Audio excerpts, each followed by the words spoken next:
Okay, this is my persuasive speech. That's person 1, 2, and 3. You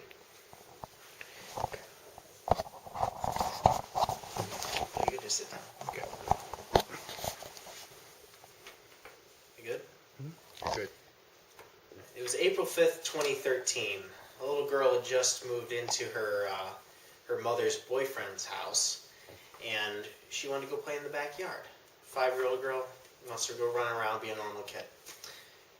But unfortunately, that decision ended up costing her dearly, because she was attacked by the owner's dogs in that backyard. Her injuries were extremely severe. In fact, the worst of the injuries were the severing of both of her ears. As horrifying as this is, many of you probably think, well, injuries like that aren't very common. Unfortunately, they're a lot more common than you'd like to think. According to the CDC, 4.5 million Americans every year are attacked by dogs.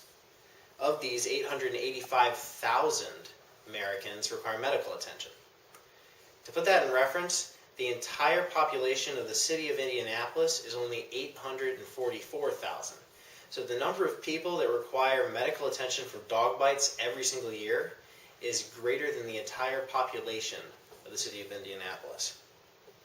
What's even more disturbing is that half of these attacks, half the 885,000, are on children. According to the American surgeon, children are much more likely to be attacked in the face, neck, and head because they're lower to the ground. And attacks in those areas can be extremely damaging, and which is evidenced by the fact that 26% of children who have been attacked by dogs to the point where they need medical attention and need surgical procedures.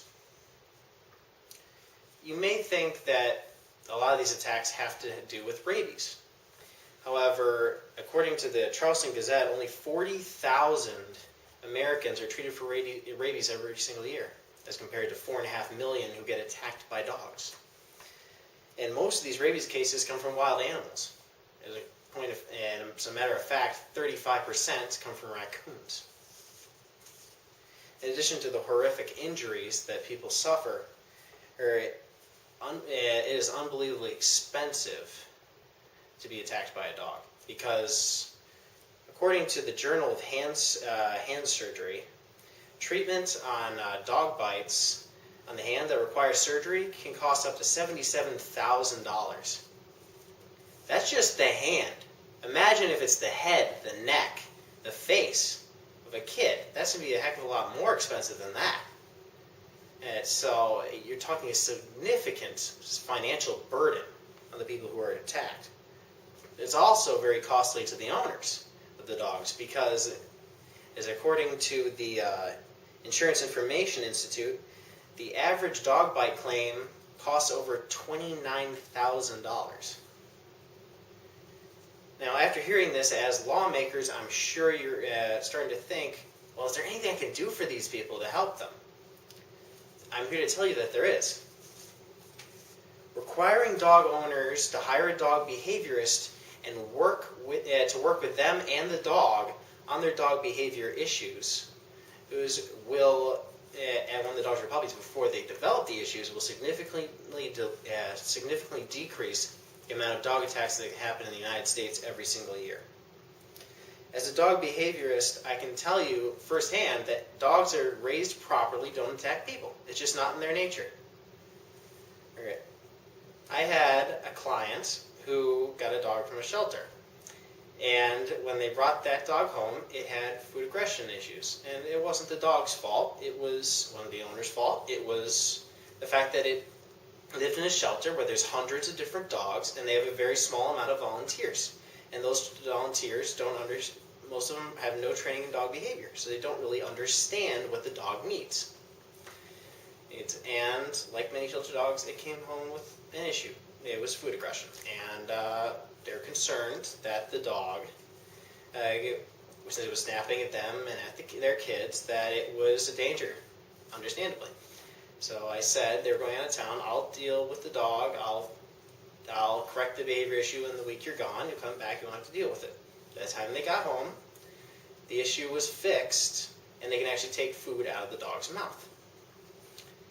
If this story illustrates nothing else, it should be that the nature of a dog is not to be aggressive, it's the exact opposite. Dogs and humans evolved together over centuries. There's a deep bond of trust that dogs are born with in humans. It's just part of their nature. The problem is that people don't know how to tap into that trust through proper behavioral techniques. That's where we come in. We teach you how to deal with your dog, how to teach your dog the proper behavioral techniques. I always say that dog behavior is like a rabies vaccine. It prevents problems from happening in the future. And yet, rabies vaccinations are required by law, and dog behavior isn't, which is odd because dog behavior issues cause many more attacks than rabies. As lawmakers, I know that you're passionate about protecting the American people. I'm telling you right now that you have an opportunity to protect 4.5 million of us this year alone. If you are still hesitant about passing this law, I want you to remember the story about the little girl whose emotional and physical scars will probably never heal.